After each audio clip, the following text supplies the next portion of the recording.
Olá, meu querido jovem, que alegria estar mais um dia com você aqui para estudar a lição.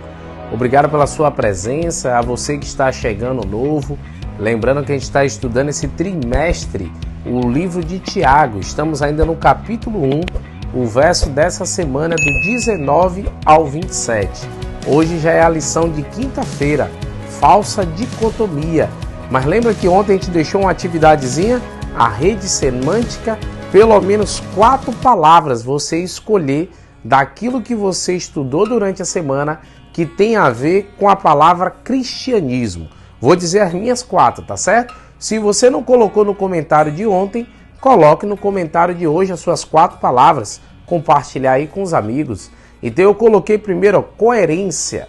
Eu acho que é uma das palavras mais importantes aí para o cristão. Aquilo que a gente fala, a gente praticar. Lembra aí da questão do interno e o externo? Então tem que ter coerência nos dois. Outra palavra aí, eu coloquei caráter. Lembra que no sábado a gente estudou e aí foi perguntado, né? A chargezinha, alguém já elogiou você pela sua aparência? E alguém já elogiou você pela sua bondade, quem você é? Isso tem a ver com caráter.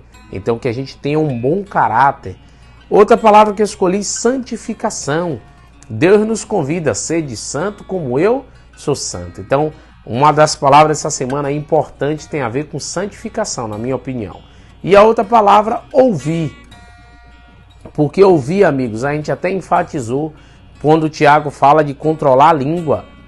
Então, se a gente controla aquilo que a gente fala, a gente consequentemente vai ouvir mais e vai ter menos preconceito ou até nem vai ter preconceito.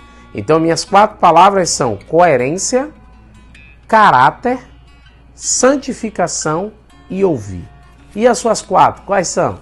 Compartilhe aí conosco. Mas vamos para a lição de hoje. Por que falsa dicotomia?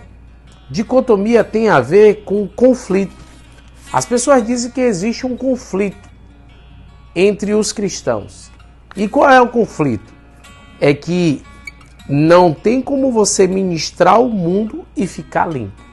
Há uma frase na lição que já quebra isso e eu concordo 100%.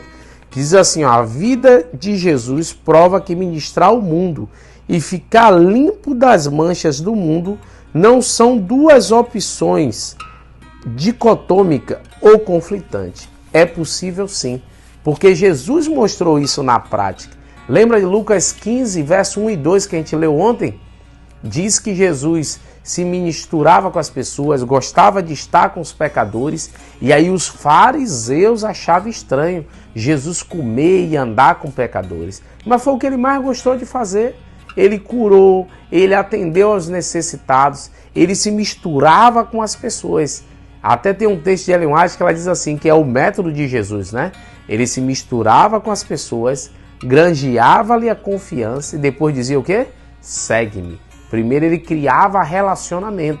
Por isso que o método de Jesus é um só, relacional. E a gente precisa praticar o mesmo. Então, amigos, é possível estar no mundo e não se contaminar. O próprio Senhor Jesus, em outro texto, diz assim, não os peço que tire do mundo, mas livre do quê? Do mal. Então, se alguém lhe perguntar qual é a verdadeira religião, em Tiago 1,27, ele diz que é ajudar os necessitados, cuidar das viúvas, mas também não se contaminar com o mundo. Então essas duas coisas têm que andar junto. A gente ajudar quem precisa, mas também não se contaminar. Então isso tem a ver com o externo, aquilo que eu faço, e tem a ver com aquilo que eu sou. Então isso é importante para nós. Novamente aí enfatizando que o externo é importante, assim como que o interno, né? E Jesus, quando visitava as pessoas, não era aquela visita rápida qualquer.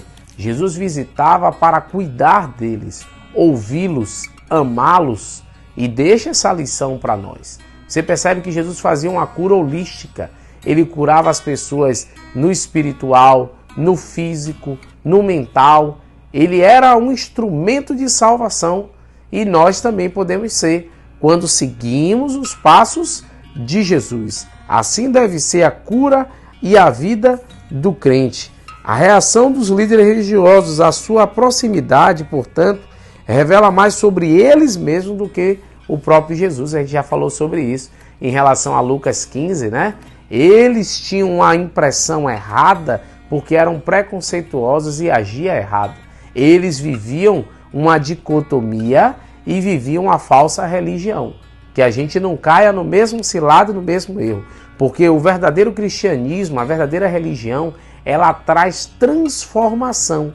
E naturalmente essa transformação traz o quê? Uma vida de serviço. Tá vendo aí? Então, se você é transformado, você tem prazer em ajudar as pessoas. Você tem prazer em trazer as pessoas para Jesus, a ministrar, a cuidar, a dar um alimento. Então, eu creio naquela frase de Ellen White que diz que todo verdadeiro cristão nasce no reino de Deus para ser o quê? Missionário, né? Já nasce como missionário.